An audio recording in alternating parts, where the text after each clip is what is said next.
Brilliance Audio presents the unabridged recording of The Bloom Girls by Emily Cavanagh, performed by Emily Sutton-Smith.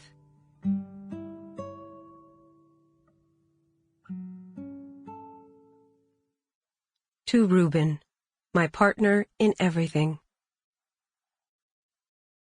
Chapter 1. Suzy. When Suzy Bloom first heard about her father's death, she was making a cheese soufflé. In the stainless steel test kitchen of the food art offices, Suzy cracked egg after egg, straining the whites into one bowl and the sunny yellow yolks into another.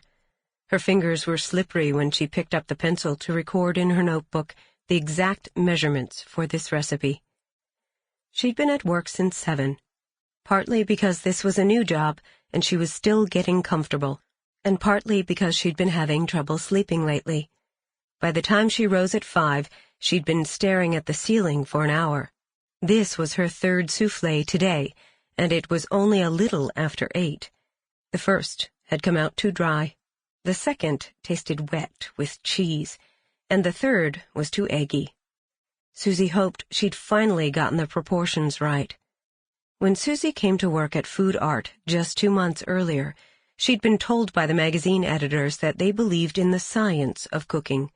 Since she'd been forced to unexpectedly quit her restaurant job, Suzy had nodded enthusiastically at the hiring committee, agreeing that she too believed in the importance of specificity, the value in tinkering with a recipe until it was just right. She hadn't fully understood what this philosophy of exactness would mean on a day-to-day basis.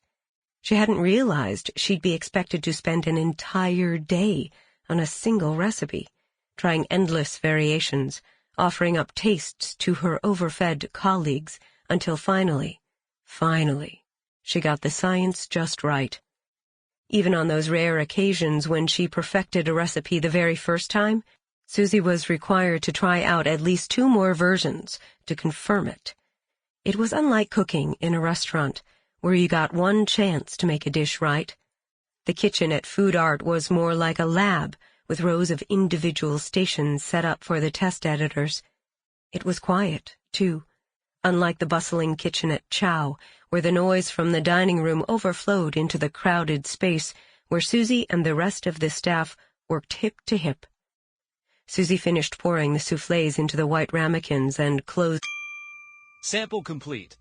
Ready to continue?